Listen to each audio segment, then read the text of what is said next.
Unfortunately, none of those things is what happens with devices in the classroom, because that's not how students are using them. So I'm not talking about bringing devices in, having a very specific use for them, being a built-in, integral part of the learning process in the classroom. We're talking about when people bring devices to class, and they're not related to what's going on in class. So faculty are really concerned about this, and there's been a lot of research done lately, last 10 years or so, that we can really say, okay, I think we know really something about this now, and we can say something about it. So what do I have to say to them? I'm gonna give that little presentation to you, talk about some points more than others than I did with them. Then we'll have time for some questions and some discussion and some ideas about what might make sense. Okay, so devices in the classroom. There are 3 points that I wanted to make with them. Devices in the classroom have second-hand effects. So they have first-hand effects, and we'll talk about that very briefly. But mostly I'm concerned about the second-hand effects. Okay? We also know that devices affect group interaction. And I'll tell you about a couple of studies that demonstrate that.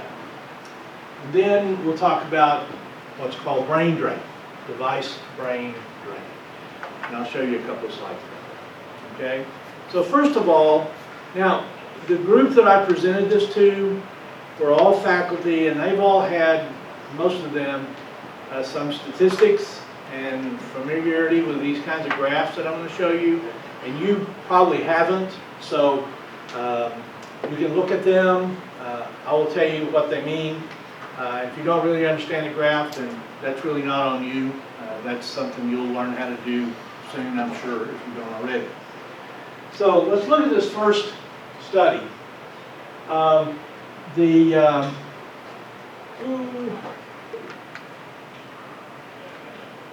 Okay. Is there a pointer? No. No pointer. Here's a pointer. The dart is a predicted z-score. So for now, just say predicted GPA, or predicted exam score. This is the actual exam score. Now the way this is set up, the average exam score would be on this line. Okay? So this is about individuals using devices. You can see that the predicted exam score for people who were in a group of students using laptops, there were 371 of them, their predicted score was above average. And you can see here that for people who were using paper, their predicted score was above average. But what actually happened? The people who used paper, that flat line there just says they had average scores. But look what happened to people who were using laptops. Well below average scores.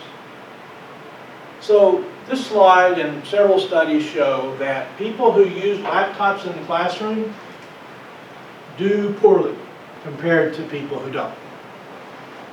Now, what the reasons are for that, potentially 2 or 3.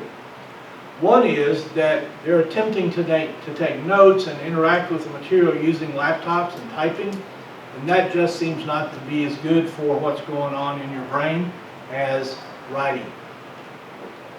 I don't know why. Several studies seem to show that. So one is it just may be that the laptop interaction with you and the professor and the notes is not efficient for some reason. The second reason is that what you're doing on the laptop isn't even related to what's going on in class. And there's a huge temptation for that, because classroom lectures, except for Dr. Horn's, are boring. Okay? In general, classroom lectures, people speak slowly. You can actually process things at 3 to 4 times the speed that most of us speak. And so if you're sitting there listening to a lecture, you do have downtime. You do have vacant space in your working memory if that's all you're paying attention to. And so what happens? Zoom, you fill that space. And you could fill it with things that have to do with the lecture, but if you have a laptop or a device, then it's likely that other things on that device are going to get your attention. We'll just leave it at 2 reasons. Okay? But honestly, I don't care about that, because in my classes I will tell you, using a laptop or other device in class, an iPhone, iPad, whatever, is inefficient, and you will do less well on exams if you do. But that's on you, because that's your grade. Okay? Oh, I remember the third reason. Third reason is that using devices gets you interacting with other people, and it's a different version of the being distracted. Now, some faculty are just really emotionally devastated by you not paying attention. Okay, I don't happen to be one of them. Okay. I know that students before devices, what did they do? They whispered, and they passed notes, and they worked on other things, and they read comic books.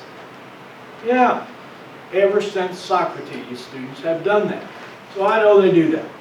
That they do it on a device, it's just a new way to do it. Okay? So that doesn't, I don't like it. And if you like a student did in a class that I taught one time, you sit on the third row and you put your device right up in front of your face. Well, I'm personally offended by that, as anybody would be in any social setting, and I'll probably say something to you about it. Okay? But whispering, passing notes, and doing other things, that's normal. Okay, so it's on you if you know that using a device is probably going to hurt your performance in class and you do it anyway. What I'm worried about as a professor is not that, but how other people are affected by your behavior. So, let me not even try to explain that. Here's the point of this slide. When you use a laptop or a device, it affects your performance. But there are several studies that also show that you using a device, let's say you're using a device, okay? Her test score will be lower, his will be lower, hers,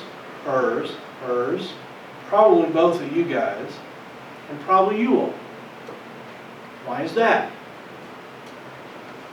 It's called shoulder surfing. And we just do it, all right?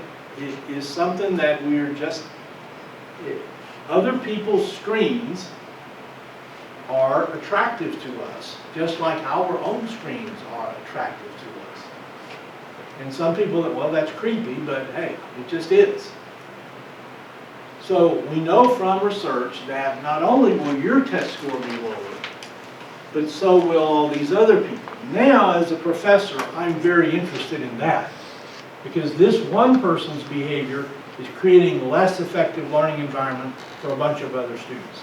Now it becomes my concern. Okay.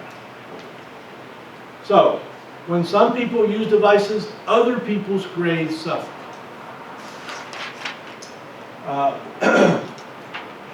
The distinction here is in classrooms where only paper was used. You see 25% of the people made an A. In classrooms where laptops were permitted, less than 20% of people made an A. Now we're talking about group grade points of classes where devices were or were not permitted. One of the most interesting of these studies was done at the U.S. Military Academy at West Point. And it is absolutely compelling. So, first of all, we don't know anything about this study, or from this study, about iPhone use. Because at the United States Military Academy, you will be severely sanctioned for pulling out a phone in class. It is a serious offense to pull out a device, like to pull out an iPhone, in any educational setting at the military academy. So that never happens.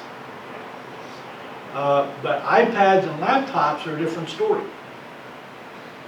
Now, one of the reasons the West Point is a really interesting place to do this study is because it informally controls for a lot of other things. How motivated people are, how much discipline there is in their home or work environment, what the consequences are of failure. So all of these things for students at the U.S. Military Academy are very high. They have very well-disciplined learning environment, have lots of motivation in terms of consequences for bad performance, future job is on the line, and so probably in that environment, if the phones and the laptops and the iPads affect them at all, then in some other less structured environment, the devices are going to make even more difference. And so they found that the